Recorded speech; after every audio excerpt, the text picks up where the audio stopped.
ಭೃಗು ಮಹರ್ಷಿಗಳೇ,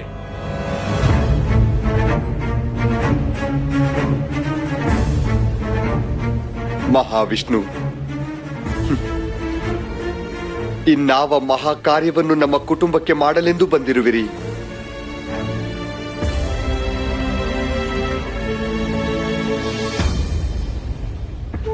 ಇಷ್ಟು ಕಾಲ ಈ ನಿಮ್ಮ ಕ್ಷೇತ್ರದಲ್ಲಿ ಇದ್ದದ್ದಕ್ಕಾಗಿ ನಿಮಗೆ ಕೃತಜ್ಞತೆಗಳನ್ನು, ನಿಮ್ಮ ಅನುಮತಿ ಪಡೆಯದೇ ಇದ್ದದ್ದಕ್ಕಾಗಿ ತಮ್ಮ ಬಳಿ ಕ್ಷಮಾಪಣೆಯನ್ನು ಕೋರಿ ಇಲ್ಲಿಂದ ಹೊರಟು ಹೋಗಲು ಬಂದಿರುವೆ.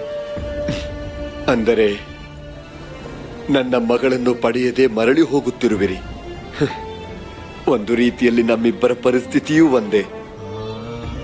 ನಾನು ಅವಳನ್ನು ಕಳೆದುಕೊಂಡೆ, ನೀವು ಅವಳನ್ನು ಪ್ರೀತಿಸಿ ಅವಳನ್ನು ಉಳಿಸಿಕೊಳ್ಳಲಾಗದೆ ಕಳೆದುಕೊಂಡಿದ್ದೀರಿ. ನಾವಿಬ್ಬರು ಸಮಾನ ದುಃಖಿಗಳು.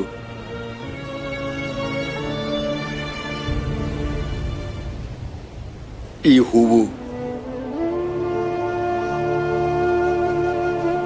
ನನ್ನ ಮಗಳು ನನ್ನ ಕಣ್ಣೆದುರಿನಲ್ಲೇ ಸಮುದ್ರ ಸೇರಿ ಹೋಗುವಾಗ ನನಗಾಗಿ ಉಳಿಸಿದ ಹೂವು.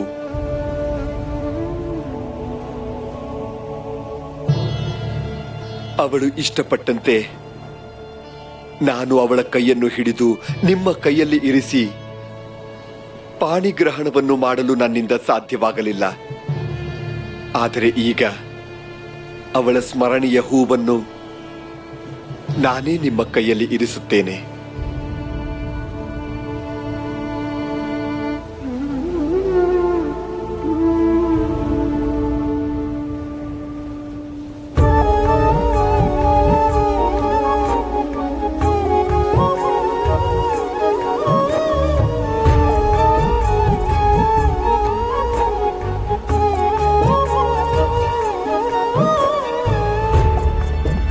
ಈ ವಿಶಾಲವಾದ ಸಾಗರದಲ್ಲಿ ನಿಮ್ಮನ್ನು ಎಲ್ಲಿ, ಎಂದು, ಹೇಗೆ ಹುಡುಕಲಿದ್ದೇವೆ?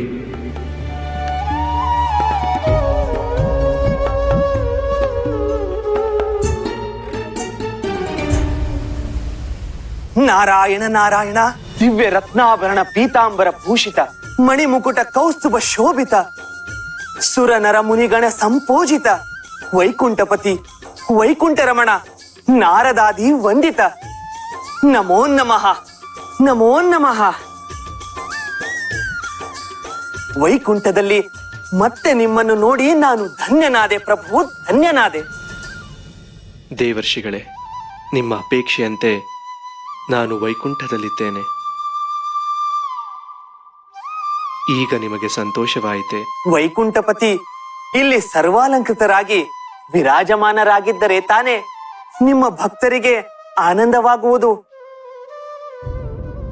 ಆದರೆ ಏಕೆ ದೇವರ್ಷಿಗಳೇ, ಏಕೆ ಸುಮ್ಮನಾದಿರಿ? ಪುರುಷೋತ್ತಮ, ನಮ್ಮ ಆನಂದಕ್ಕಾಗಿ, ನಮ್ಮ ಕೋರಿಕೆಗಾಗಿ ನೀವು ಇಲ್ಲಿ ಬಂದಿರುವುದು ಭಕ್ತರ ಮೇಲಿರುವ ಪ್ರೀತಿಗೆ ಸಾಕ್ಷಿ.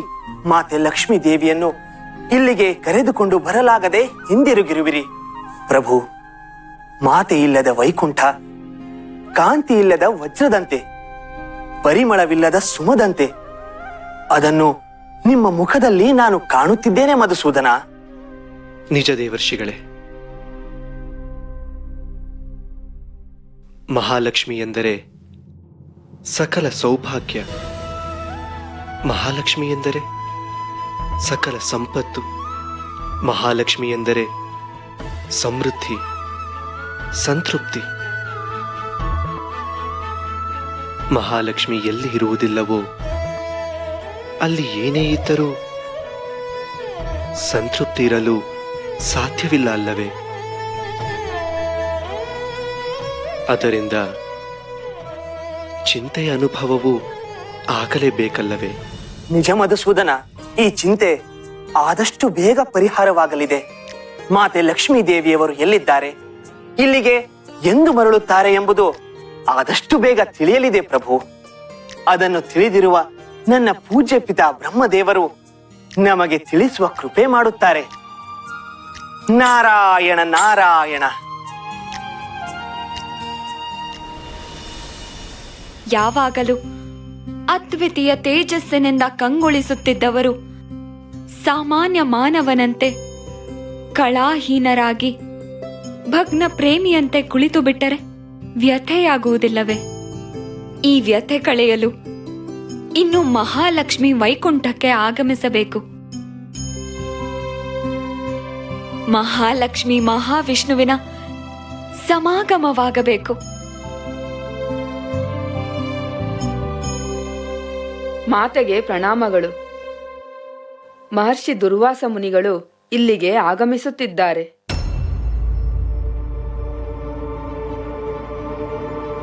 ಅವರನ್ನು ಅತ್ಯಂತ ಗೌರವದಿಂದ ಇಲ್ಲಿಗೆ ಕರೆದುಕೊಂಡು ಬನ್ನಿ. ಆಗಲಿ ಮಾತೆ.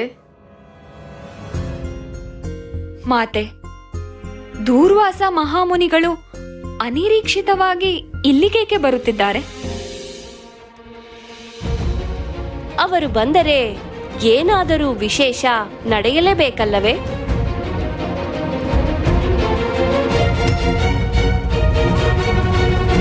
ಮಹಾಶಕ್ತಿ ಮಹಾಮಾಯೆ ಮನ್ಮನೋಭೀಷ್ಟವರದೆ ಮಹಾಮಂತ್ರ ಸಮಾಯುಕ್ತೆ ಆದಿಶಕ್ತಿ ನಮೋಸ್ತುತೆ.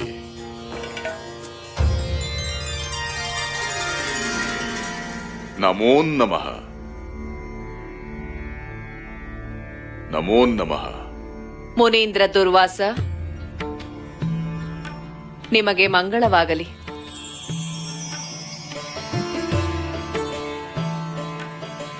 ನಿಮ್ಮ ಆಗಮನದಿಂದ ನಮಗೆ ಮಹದಾನಂದವಾಗಿದೆ. ನಿಮ್ಮ ತಪಸ್ಸು, ನಿಮ್ಮ ನಿಷ್ಠೆಗಳನ್ನು ಮೆಚ್ಚಿ ನಿಮಗೊಂದು ವಿಶೇಷವಾದ ಉಡುಗೊರೆಯನ್ನು ಕೊಡಬೇಕೆಂದು ನಾನು ಬಯಸುತ್ತೇನೆ. ಮಹಾತಾಯಿ, ಭಕ್ತರ ಇಷ್ಟಾರ್ಥಗಳನ್ನು ಈಡೇರಿಸುವ ಕರುಣಾಮಯಿ ನೀವು. ನಾನು ಏನೂ ಕೇಳದೆಯೇ ನನಗೊಂದು ಅನುಗ್ರಹ ಮಾಡುವುದಾದರೆ ಅದಕ್ಕಿಂತ ಬೇರೆ ಭಾಗ್ಯವೇನಿದೆ? ತಾವು ನನಗೆ ಏನನ್ನು ಬೇಕಾದರೂ ನೀಡಿ, ಅದನ್ನು ನಾನು ಸಂತೋಷದಿಂದ ಸ್ವೀಕರಿಸುತ್ತೇನೆ.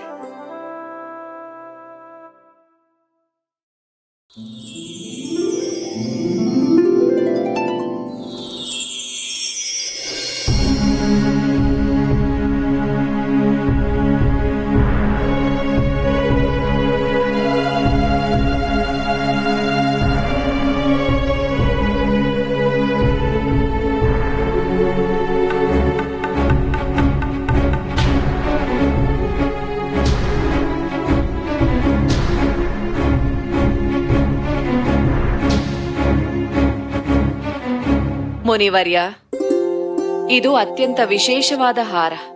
ನೀವು ಬಯಸಿದಾಗ ಇದರಿಂದ ನಾಮಸ್ಮರಣೆ ಕೇಳಿ ಬರುತ್ತದೆ. ಮಹಾಶಕ್ತಿ, ಮಹಾಮಾಯೆ, ನಿಮ್ಮ ಅನುಗ್ರಹಕ್ಕೆ ನಾನು ಧನ್ಯನಾದೆ. ಧನ್ಯನಾದೆ.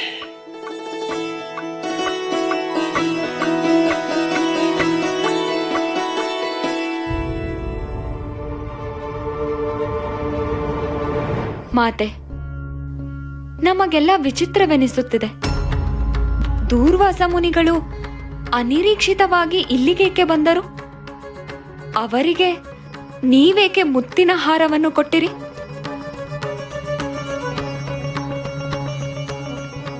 ತಪಸ್ವಿಗಳಾದ ದೂರ್ವಾಸರು ಈ ಮುತ್ತಿನ ಹಾರವನ್ನು ಇರಿಸಿಕೊಳ್ಳುತ್ತಾರೆಯೇ?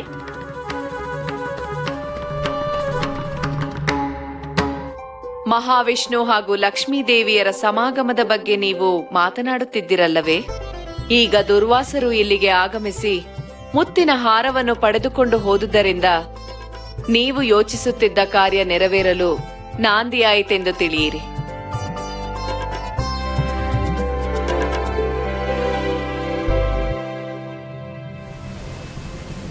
ಸೋದರಿಯರೇ, ನಿಮಗೆ ವೈಕುಂಠಕ್ಕೆ ಸ್ವಾಗತ, ಸುಸ್ವಾಗತ.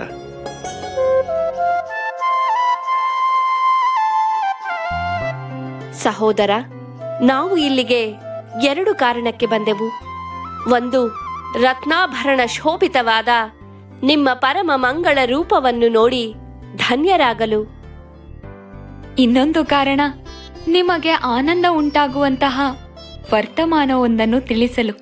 ನನಗೆ ಸಂತೋಷವಾಗುವಂತ ವಿಷಯವೇ?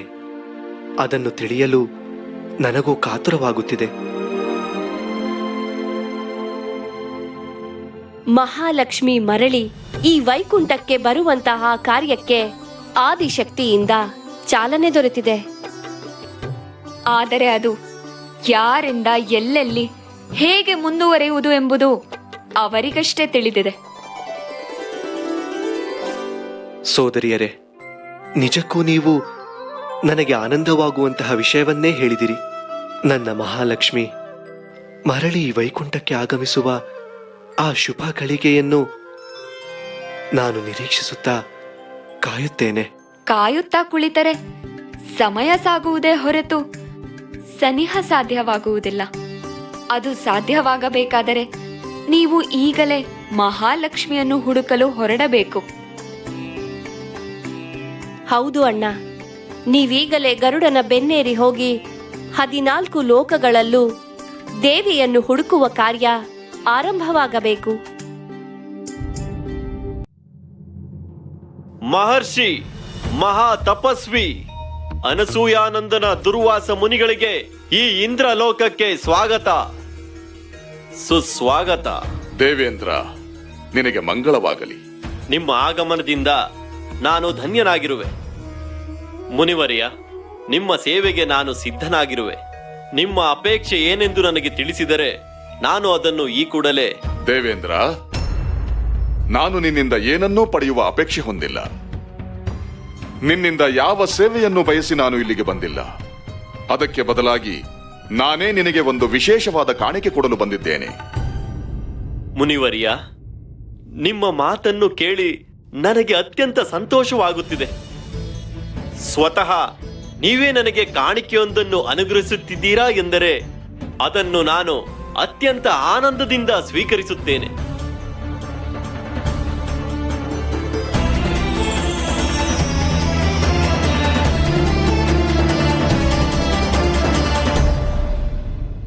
ದೇವೇಂದ್ರ, ಇದು ಲೋಕದ ಮಹಾಶಕ್ತಿ, ಆದಿಶಕ್ತಿ ನನಗೆ ಅನುಗ್ರಹಿಸಿದ ಅತ್ಯಂತ ವಿಶೇಷವಾದ ಪರಮ ಪವಿತ್ರವಾದ ಹಾರವಿದು.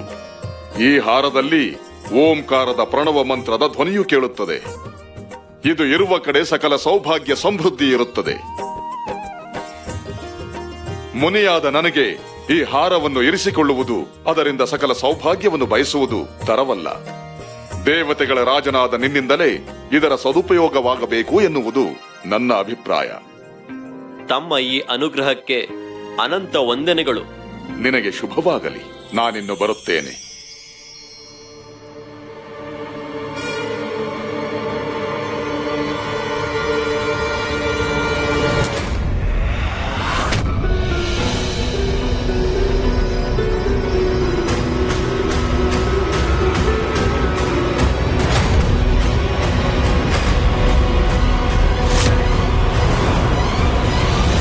ಎಲವೆಲವೋ ಮದಾಂಧ ದೇವೇಂದ್ರ,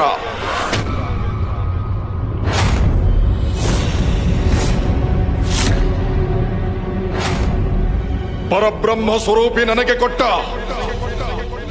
ಪರಮ ಪವಿತ್ರವಾದ ಹಾರವನ್ನು ನಿನಗೆ ಸಕಲ ಸೌಭಾಗ್ಯ ಇರಲಿ ಎಂದು ಕೊಟ್ಟರೆ ಅದನ್ನು ಅತ್ಯಂತ ನಿರ್ಲಕ್ಷ್ಯದಿಂದ ಎಸೆದು ಅಪವಿತ್ರಗೊಳಿಸಿರುವೆ.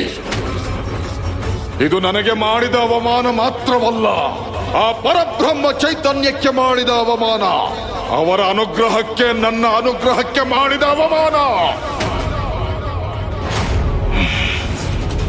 ನಿನ್ನ ಅಧಿಕಾರದ ಮದದಿಂದ, ಐಶ್ವರ್ಯದ ಮದದಿಂದ, ಅಹಂಕಾರದಿಂದ ವರ್ತಿಸಿರುವೆ. ನನ್ನನ್ನು, ಪರಾಶಕ್ತಿಯನ್ನು ಅವಮಾನಿಸಿದ ಈ ನಿನ್ನ ದುಷ್ಟತನಕ್ಕೆ ನಿನ್ನ ಐಶ್ವರ್ಯ ನಷ್ಟವಾಗಿ ಹೋಗಲಿ.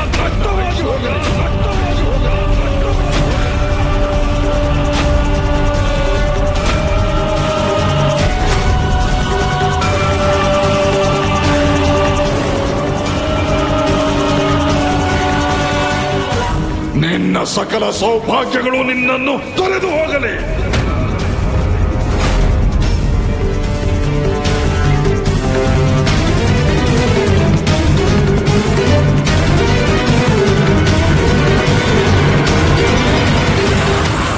ನಿನ್ನ ಸಂಪತ್ತು ಸಮೃದ್ಧಿಗಳು ನಿನ್ನಿಂದ ದೂರವಾಗಿ ಹೋಗಲಿ.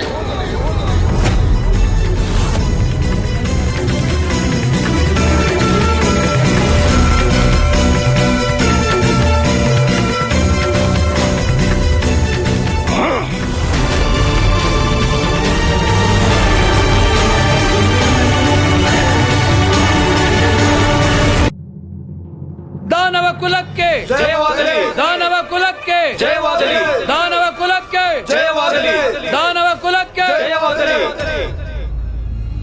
ಸ್ವರ್ಗಾಧಿಪತಿ ಮನ್ನಿಸಬೇಕು. ಈ ಸ್ವರ್ಗಲೋಕಕ್ಕೆ ಗಂಡಾಂತರ ಒದಗಿದೆ. ಏನು ಹೇಳುತ್ತಿರುವೆ? ಸ್ವರ್ಗಕ್ಕೆ ಗಂಡಾಂತರ ಉಂಟು ಮಾಡುವ ಶಕ್ತಿ ಯಾರಿಗಿದೆ? ಅವರನ್ನು ಈಗಲೇ ನನ್ನ ವಜ್ರಾಯುಧದಿಂದ ಹೊಡೆದು ಛಿದ್ರಗೊಳಿಸಿ ಬಿಡುತ್ತೇನೆ. ದಾನವ ದೊರೆಗಳಾದ ಬಲಿ, ಶಂಬರ, ಅರಿಷ್ಟನೇಮಿ ಮುಂತಾದ ದೈತ್ಯರೆಲ್ಲರೂ ಸ್ವರ್ಗವನ್ನು ಆಕ್ರಮಿಸಲು ಬರುತ್ತಿದ್ದಾರೆ ಪ್ರಭು. ದಾನವ ಕುಲಕ್ಕೆ ಜಯವಾಗಲಿ, ದಾನವ ಕುಲಕ್ಕೆ ಜಯವಾಗಲಿ, ದಾನವ ಕುಲಕ್ಕೆ ಜಯವಾಗಲಿ, ದಾನವ ಕುಲಕ್ಕೆ ಜಯವಾಗಲಿ. ಏನು? ಬಲಿ, ಅರಿಷ್ಟನೇಮಿ, ಶಂಬರ, ಈ ದೈತ್ಯರಿಂದ ಸ್ವರ್ಗದ ಮೇಲೆ ಆಕ್ರಮಣವೇ? ಅವರನ್ನು ನಾವು ಸಾಯಿಸಿದರು ಶುಕ್ರಾಚಾರ್ಯರು ಮೃತ ಸಂಜೀವಿನಿ ವಿದ್ಯೆಯಿಂದ ಅವರನ್ನು ಮತ್ತೆ ಬದುಕಿಸುತ್ತಾರೆ, ಮತ್ತೆ ನಮ್ಮ ಮೇಲೆ ಆಕ್ರಮಣ ಮಾಡುತ್ತಾರೆ. ನಾವು ಹೋರಾಡಿ ಹೋರಾಡಿ ದುರ್ಬಲರಾಗುತ್ತಲೇ ಹೋಗುತ್ತೇವೆ. ಈಗ ದೈತ್ಯರ ವಿರುದ್ಧ ಹೋರಾಡುವುದೆಂದರೆ ಮೃತ್ಯುವನ್ನು ಆಹ್ವಾನಿಸಿದಂತೆ. ನಾವು ಉಪಾಯದಿಂದ ಪಾರಾಗುವುದೇ ಒಳ್ಳೆಯದು. ದಾನವ ಕುಲಕ್ಕೆ ಜಯವಾಗಲಿ, ದಾನವ ಕುಲಕ್ಕೆ ಜಯವಾಗಲಿ, ದಾನವ ಕುಲಕ್ಕೆ ಜಯವಾಗಲಿ, ದಾನವ ಕುಲಕ್ಕೆ ಜಯವಾಗಲಿ, ದಾನವ ಕುಲಕ್ಕೆ ಜಯವಾಗಲಿ, ದಾನವ ಕುಲಕ್ಕೆ ಜಯವಾಗಲಿ.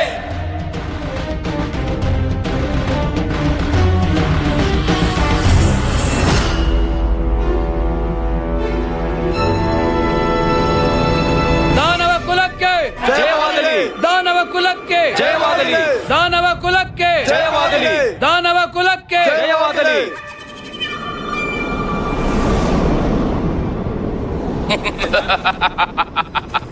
ದಾನವ ಕುಲಕ್ಕೆ ಜಯವಾಗಲಿ, ದಾನವ ಕುಲಕ್ಕೆ ಜಯವಾಗಲಿ, ದಾನವ ಕುಲಕ್ಕೆ ಜಯವಾಗಲಿ, ದಾನವ ಕುಲಕ್ಕೆ ಜಯವಾಗಲಿ.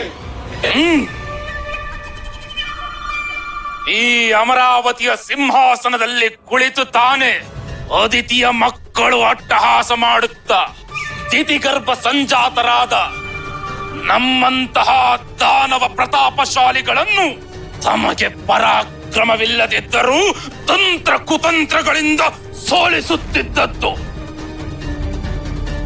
ದಾನವ ಶತ್ರುವಿನ ಸುರ ಸಿಂಹಾಸನವೇ ಇಂದು ದಾನವರದ್ದಾಗಿದೆ. ದಾನವಾಧಿಪತಿಯೇ ಈಗ ಸುರಲೋಕಾಧಿಪತಿ. ಪ್ರಭು, ನೀವು ಲಕ್ಷ್ಮೀ ದೇವಿಯವರನ್ನು ಹುಡುಕಲು ಹೊರಟಿರುವ ವಿಷಯವನ್ನು ಕೇಳಿ ಜೀವಕ್ಕೆ ಜೀವ ಬಂದಂತಾಯಿತು. ಮಾತೆ ಮಹಾಲಕ್ಷ್ಮಿಯವರ ಸಮೇತರಾಗಿ ನಿಮ್ಮನ್ನು ಕಾಣುವುದು ಒಂದು ವಿವರಿಸಲಾಗದ ಸಂಭ್ರಮ. ಆ ಕ್ಷಣಕ್ಕಾಗಿ ಇಡೀ ವೈಕುಂಠವೇ ಕಾದಿದೆ ತಂದೆ. ನಿಮ್ಮ ಭಕ್ತಿಯ ಅಪೇಕ್ಷೆಗಾದರೂ ನಾನು ಲಕ್ಷ್ಮೀ ದೇವಿಯನ್ನು ಹುಡುಕಿ ಕರೆತರುತ್ತೇನೆ. ಗರುಡ ವಾಹನ, ಶೇಷಶಯನ, ಕಾಪಾಡು ತಂದೆ, ಕಾಪಾಡು. ನೀನೇ ನಮಗೆ ಗತಿ, ನೀನೇ ನಮಗೆ ಮತಿ.